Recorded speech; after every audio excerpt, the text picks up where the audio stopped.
Sir, how do you know that the person you are with is the right person for you? Whoa, popular, huh? It once happened. Shankaran Pillai was at the family dinner, and when everybody settled down for dinner, he stood up at the table and announced, "I am going to marry Lucy, who's just across the street." I hope that's not the name. No, it Oh. is. Then the father said, "What?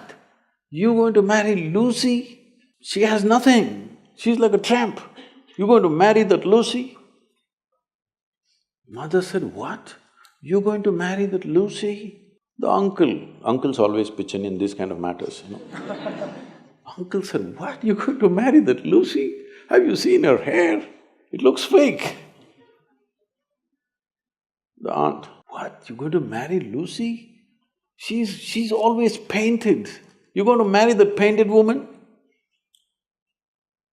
The little boy, the nephew, can't be left out. He said, "You going to marry Lucy? She doesn't even know what is cricket. How can you marry her?"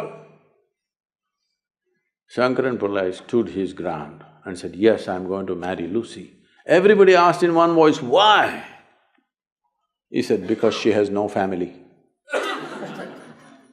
There are no many opinions to battle with. So, who is the right person? I don't want to take away all the romance from your life. But let me tell you this, there is no right person on this planet. If you put your heart into something, something may become wonderful. Is it the right thing? There's no right thing. Nobody ever found the right person anywhere, okay? If you get into that kind of unrealistic mindset, "I have found the right person," oh, you will be soon disappointed. You must understand, there is no right person. First thing is to see whether I am the right person. Yes, am I the right person? And there are no right people on this planet. If you understand, you have your nonsense, they have their nonsense, we can adjust nonsense. Go on. We must understand relationships are formed for various needs. There are physical needs, there are psychological needs, there are emotional needs, there may be social needs, there may be financial needs, various kinds of needs. So when you're going to somebody with so many needs, you're going as a beggar, and a beggar cannot choose. Hello? Beggar eat what comes his way, isn't it? He cannot choose.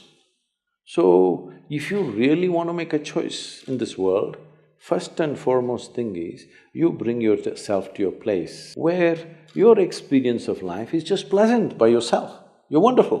Now, let us see what gets drawn to this one. If you're really wonderful, things will happen in every way, I'm saying. In terms of career, in terms of marriage, in terms of relationships, the best will happen to you because you made yourself like this. Instead of trying to work on somebody and fix them, if you work upon yourself and make you so wonderful that everybody wants to be with you, then there is a choice. And this whole thing is an American thing, that there is a soulmate somewhere. God made just one more person just for you, but these days every 2 years he keeps making one more person just for you. Obviously, God is making too many mistakes with you. See, body needs a mate, understandable. Maybe psychologically also you need a mate, understandable. Emotionally you need a mate. A soul cannot need a mate. So soul doesn't need a mate, nor was some person made perfectly for you, okay? This creation makes all kinds of unique idiots. If you understand you are one kind of idiot and the others are different kind, you will understand their nonsense because you know you got your stuff. If you think you're perfect and God has chosen you and He's made another person perfect somewhere else, you're heading for a disaster, okay? There's no such thing. Even, people today, after 5,000 years, people are still adulating and worshipping Krishna as the greatest lover, but his wives are dead unhappy with the guy. Yes. So, you're not going to find any perfect person. If you invest a deep sense of involvement, something wonderful may happen. It's because of your involvement, not because the other person is fantastic. No. Even if you choose a fool, actually it's easy that way. If they're not stupid, why would they come to you first of all? No, I'm just being nasty. So, even if you choose a fool, it doesn't matter. If you involve yourself, it can turn out very beautiful. You chose the smartest person in the universe, it could be a disaster. So, do not think in terms of, whatever this made for each other nonsense. No. You choose the opposite, actually. But after some time, after a little bit of time, you slowly start expecting they're just like you. This is a serious mistake. Because if one more person becomes just like you won't be able to bear with them for 2 days. Hello? Please tell me. If there's one more person just like you at home, could you live there? You're glad they're different. It's wonderful, nobody is like you, isn't it?